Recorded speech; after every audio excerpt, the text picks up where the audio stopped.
Welcome to everyone on this special Deepam Day message. This is a very, very important day for me, literally. Why it's very important? I have been here in Tiruvannamalai many times on Deepam days too, but I never went outside to see the crowd. I was always told that there were, say, about 1 million people. And it is because of this reason that I always stayed in a place where I could look at the mountain, at Sparsa Hotel, that's what I have done before. And this time something interesting happened that I got a place here and I could see not only the mountain but also the people. I saw an enormous amount of people jammed and then walking around the mountain. But I literally cried, and that took place in the morning. Why did I cry? Because I know the people here who are walking. About 90% of them, or even more, or 95% of them, do not have enough resources, whether material resources or spiritual resources. Even to take a shower, it is difficult here, or to use the bathroom is difficult here. And they have been used to this kind of life. But then it's even worse today. But one thing that was going on in their mind is only to depend on the mountain and depend on Shiva. We have come here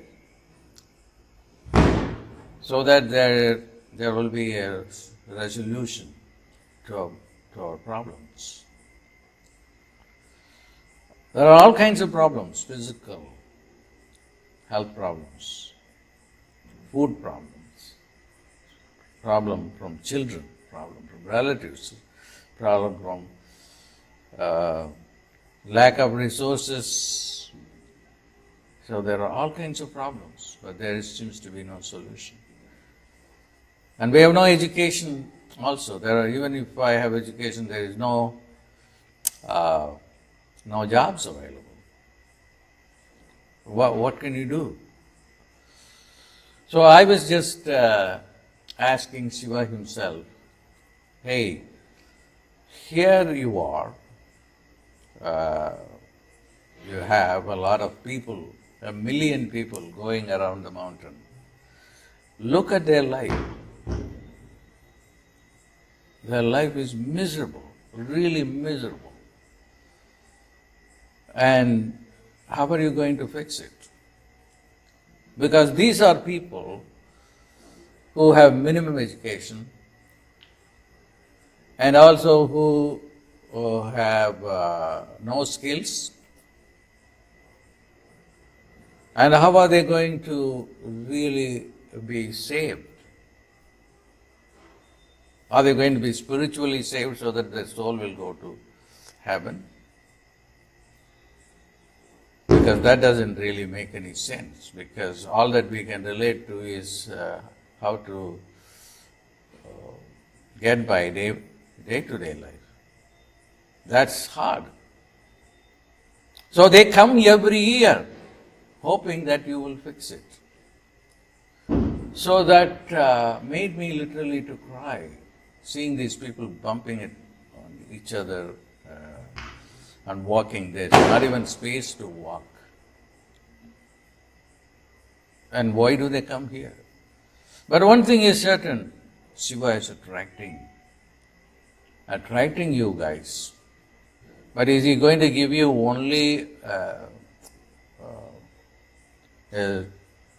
liberation? And what does that mean? Liberation from what? Liberation from the body? What is it? Is it death? Even that is not happening. So I was pretty mad. And but then I went into meditation and thought about it.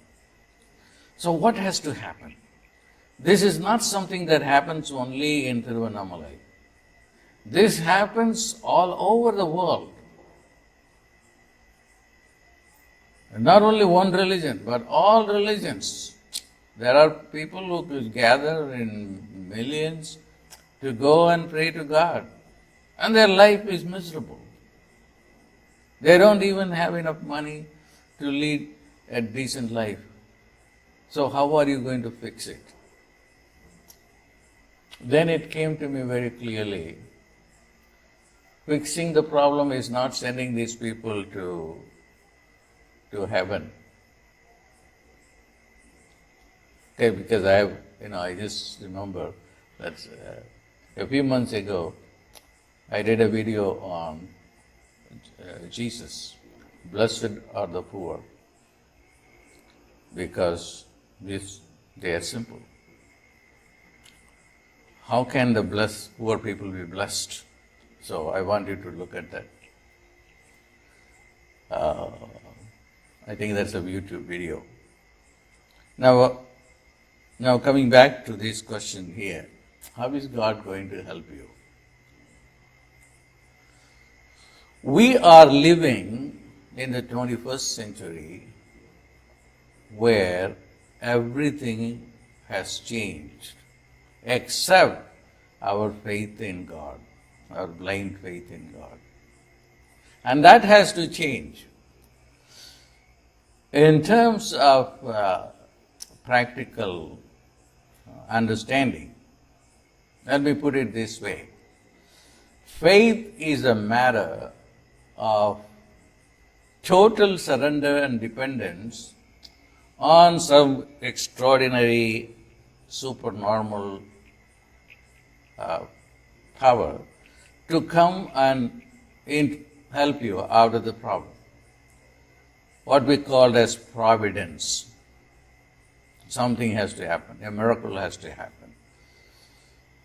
Not that I don't mistake me. Not that I don't believe in providence or miracle. I believe in it. But do they happen? How often do they happen? How many miracles have you had in your life? So what, can you believe in a miracle or your salary at the end of the month? You can believe in the salary, because without the salary you will be without food, without a shelter. So you can really believe in the salary at the end of the month so that you can pay your rent. And the problem is we don't have money to even find a place for rent. Find enough money to buy decent quality food. This is the situation. So we are in a dilemma whether to have faith or to just believe in your own rational mind. The rational mind says that go get real, go get a job, go get some training, and then make a decent salary and then make a living. So that is reality. So am I saying that we should not have faith in God? You should have faith in God. There is no doubt about it.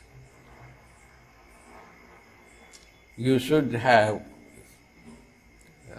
miracles in your life, and those miracles only can come through the divine. But that doesn't mean you should abandon your rational mind. So what that means is, you should 100% believe in your neocortex.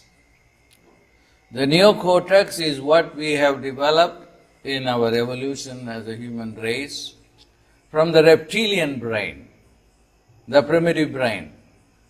The primitive people, they believed in God, faith, and then they organized their life around it. And that model is not going to work anymore.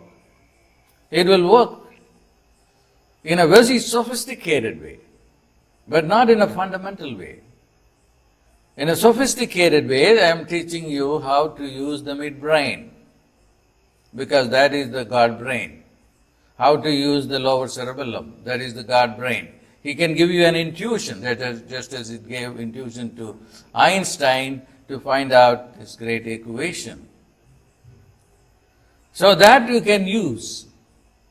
But for day-to-day living, everything in this world is organized around practical, rational reality of cause and effect. There is cause and effect. So if you just dump cause and effect, then life will be miserable, immensely miserable. There was a time that I look back at one New Year's Day, I was talking about the rational brain and then God, and then I put down the rational brain.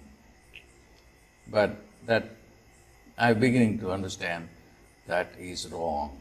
So I'm going to put more and more emphasis on empowering the neocortex. The neocortex is what has given you, you and me, the ability to see each other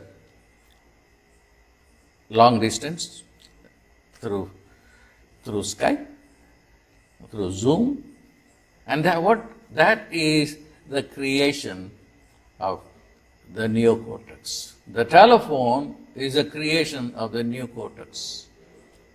The cell phone is a neocortex creation. And what's God's creation? Telepathy. Can we converse through telepathy? That's not going to work. Not that telepathy is not there. We have not developed that mind. That mind went under. It is still there, buried within the midbrain and the cerebellum. And we have not paid attention to that. That's also wrong.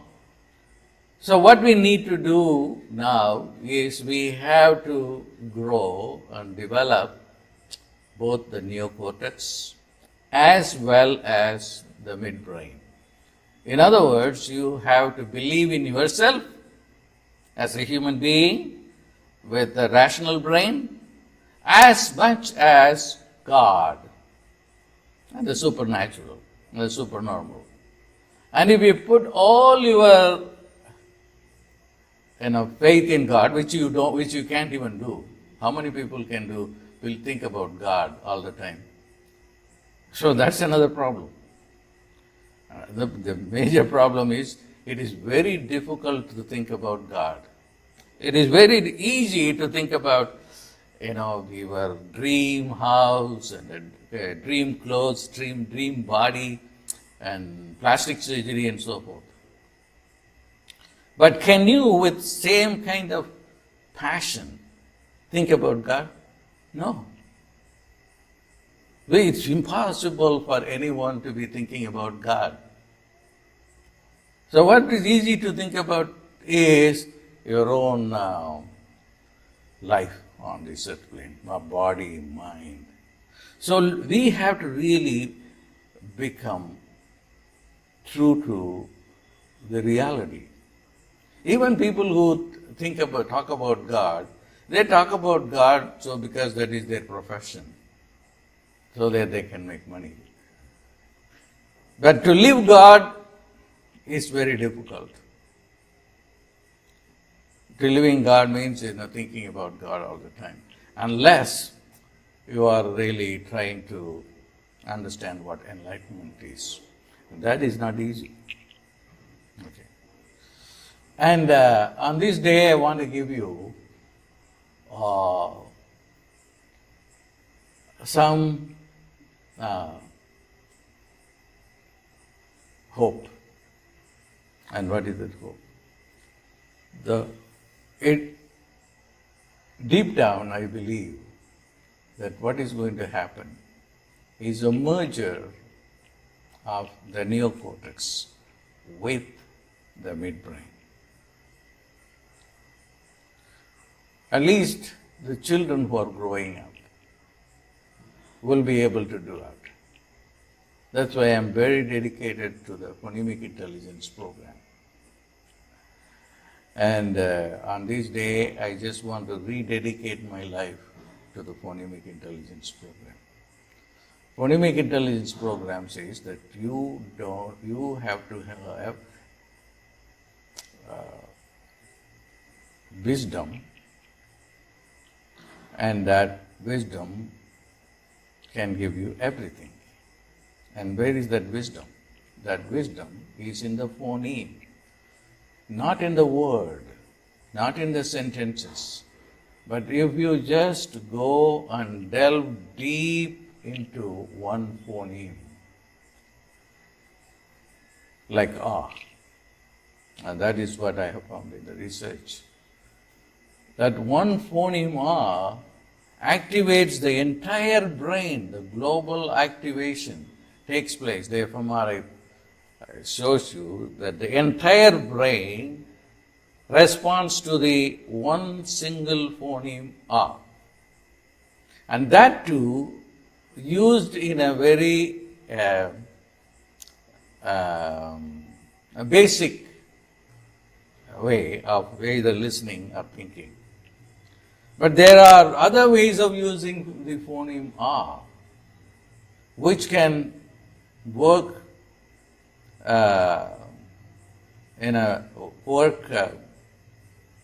in a way that it can create instantaneous miracle. So we are not out at there, but at least I am happy that the phoneme ah goes and activates your God brain. What is your God brain? The cerebellum.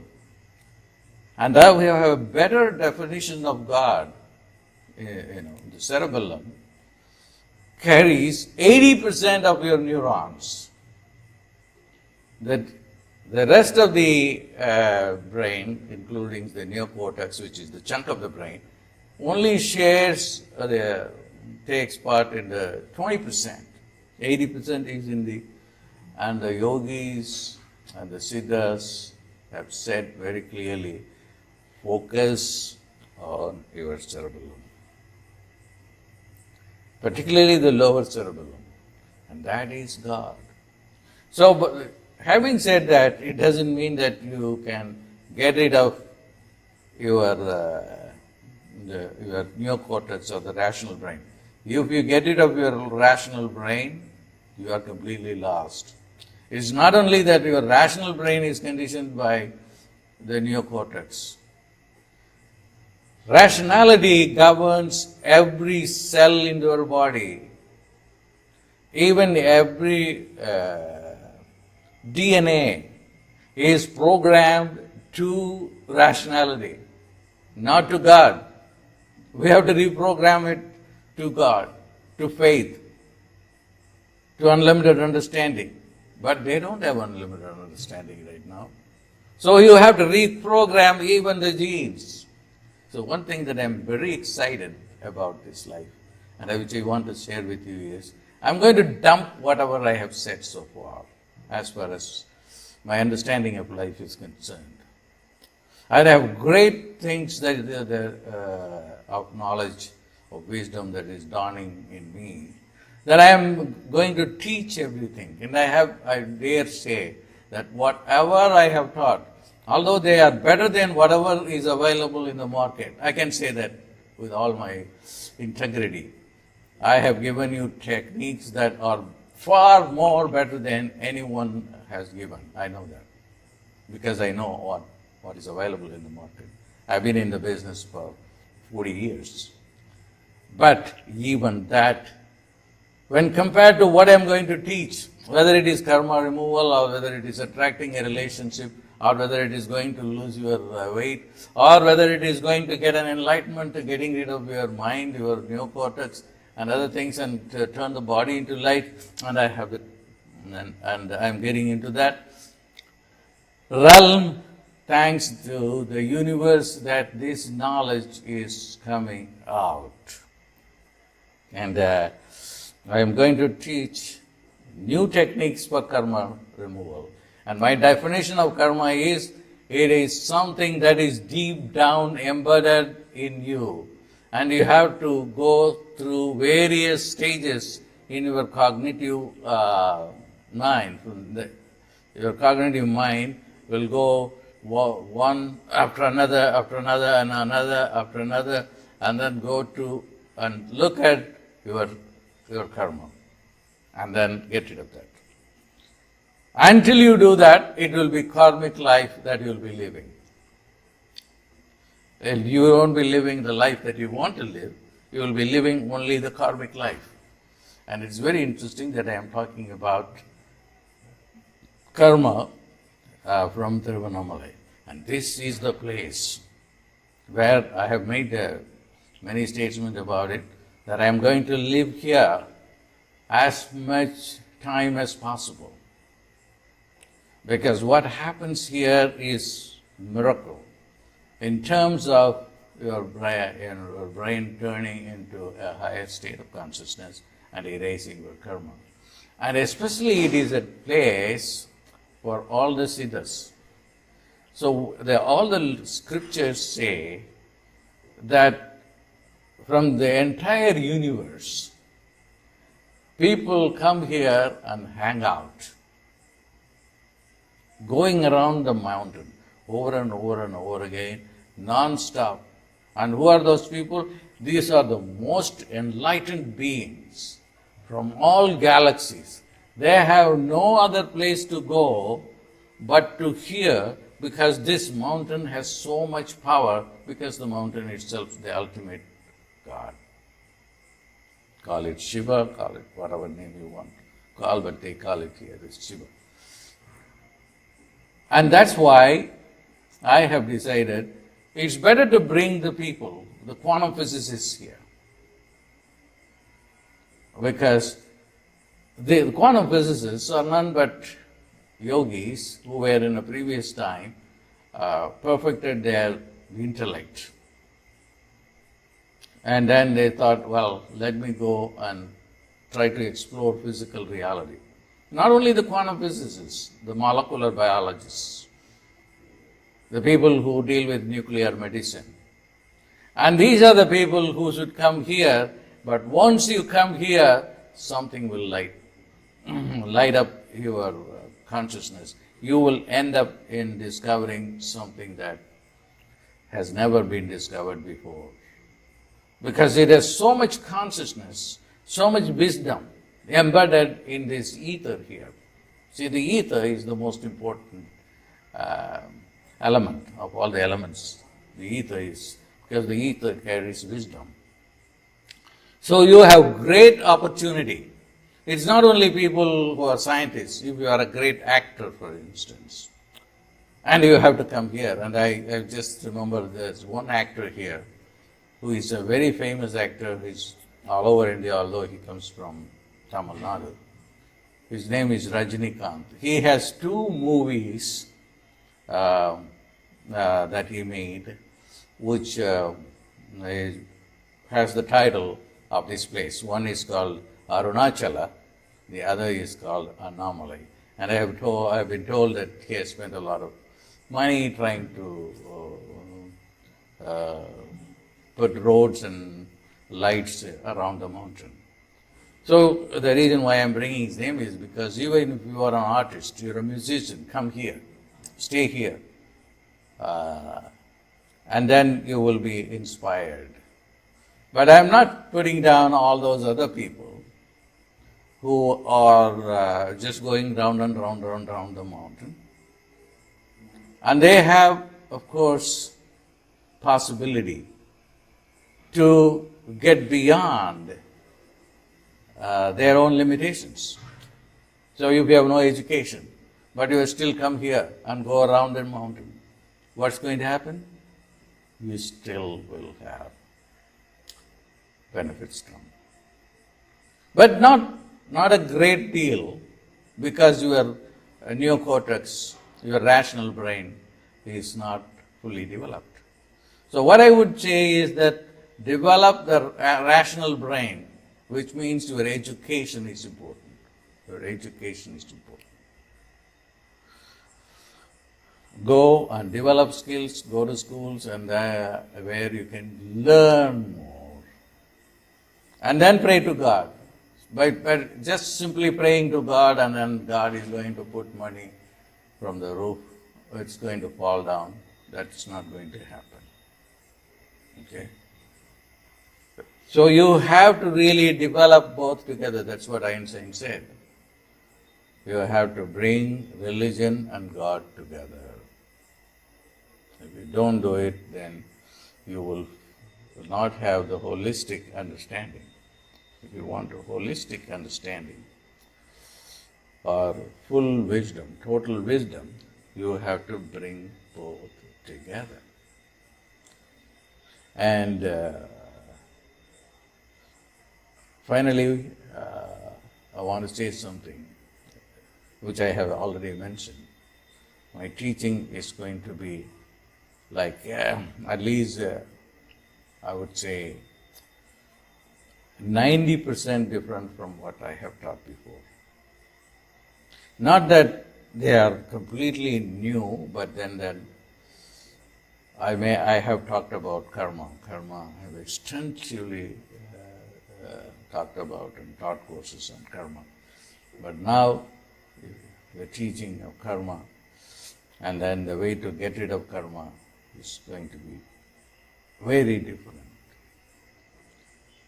More scientific, more result oriented, and of course more dedication is needed. So that's, I'm very happy about that. So karma has always been, karma removal always has been my priority, but this, and that will continue to be my priority, but this time I will succeed because I have better technology. And especially those people who have been in many courses that I have taught, and I invite you to come and enroll, and I have never said this before, enroll in the courses that I'm going to teach beginning from January. So I'm spending a lot of time organizing myself so that I can deliver it in a way that is not complicated but easy for you to follow. So the last message is there is providence for everyone, but don't discard the rational brain. Develop the rational brain. So there are two things. One is phonemic intelligence, which will help you to develop the entire brain. And that is a must. And also it will go into key areas in the midbrain as well. Then also go to schools and colleges where they teach science and technology. So it's going to be, the teaching has implications for spirituality as well. Simply going to a temple or doing rituals are not going to be beneficial, or chanting a mantra. Unless the mantra, you understand what a mantra is and how it is going to work and how it is going to benefit your rational brain, which is the neocortex, as well as the midbrain. So everything is going to be enlightened. This is what, after the meditation, I realized. I heard Shiva telling me, hey, go and tell people that it is not enough going round and round and round the temple. Go and develop your skills. And that is important. Use your rational brain. And that is important. And with that in mind, if you go round and round and round, round, round and round and round the temple or the mountain, then it will be doubly effective. Otherwise, if you just go round and round without a game plan, just go round and round the mountain, but with one goal in your mind, not chit-chatting, or understanding how the brain works, or what part of the brain is going to give you the intelligence to manifest. All these things are necessary.